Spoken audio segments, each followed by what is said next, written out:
Kenapa kelas sabda itu menarik? Karena begini, di samping menarik, kelas sabda itu ringkas, ya bisa instan, cepat, tidak bertele-tele dan tidak terlalu memakan proses. Karena saya pembelajaran ilmu-ilmu seperti ini, ilmu manifestasi dan ilmu kesadaran itu dari 2014. 2015 ya.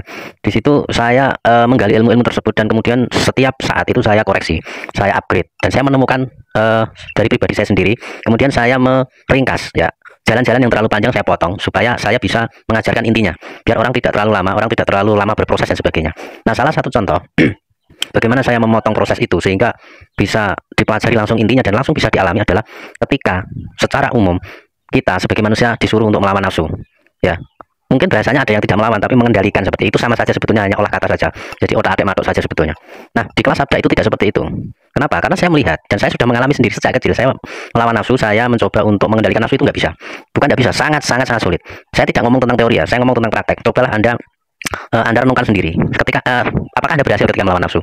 Ya, saya sejak kecil itu ya, mulai dari SMA itu sudah melakukan puasa ya bertahun-tahun. Niatnya apa? Niatnya adalah untuk melawan nafsu atau untuk mengendalikan nafsu. Dan ternyata itu nggak bisa.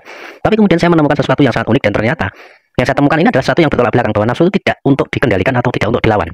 Ini adalah unik. Oleh karena itu, di kelas sabda kita itu tidak perlu repot-repot untuk menguasai nafsu, mengendalikan nafsu, melawan nafsu dan sebagainya. Nggak perlu sama sekali ya.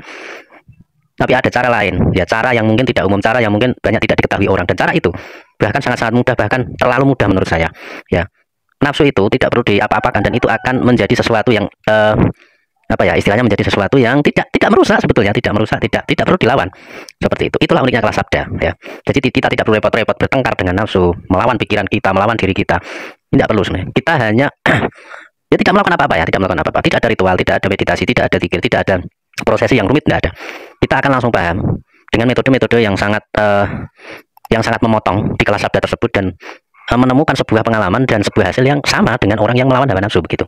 Bahkan mungkin bisa lebih ya. Jadi penguasaan nafsu itu tanpa kita menguasai, tanpa kita mengendalikan, itu terkendali dengan sendirinya. Seperti itu contohnya ya.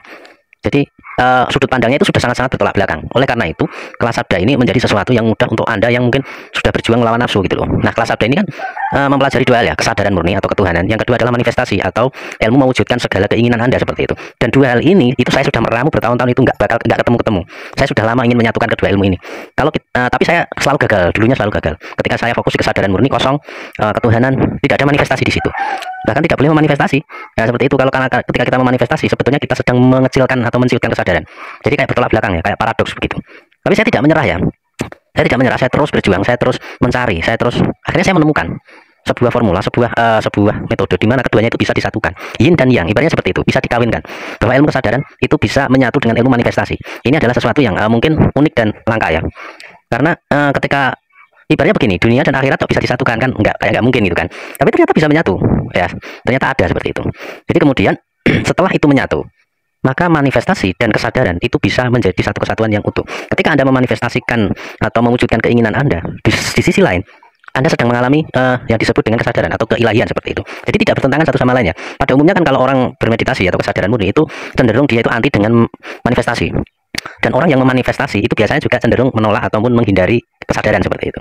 Tetapi di kelas ini itu kita jadikan satu, kita kawinkan, kita sinkronkan, dan bahkan sebetulnya setelah saya tahu, saya menemukan dan ternyata justru memang sebetulnya malah menyatu sebetulnya, ternyata tidak bertentangan. Itu hanya di permukaan seperti bertentangan. Jadi kutub utara dan kutub selatan itu benar-benar menyatu. Makanya ini mirip ya dengan konsepnya Osho itu ya, Zorba the Buddha itu. Jadi kesadaran, spiritualisme dan materialisme atau duniawi itu bisa menyatu dalam satu kesatuan yang utuh di kelas sabda ini seperti itu. Oke, terima kasih. Silahkan Anda join ya kalau Anda berminat. Di kelasnya nanti informasinya di caption ya atau di artikelnya. Oke, terima kasih.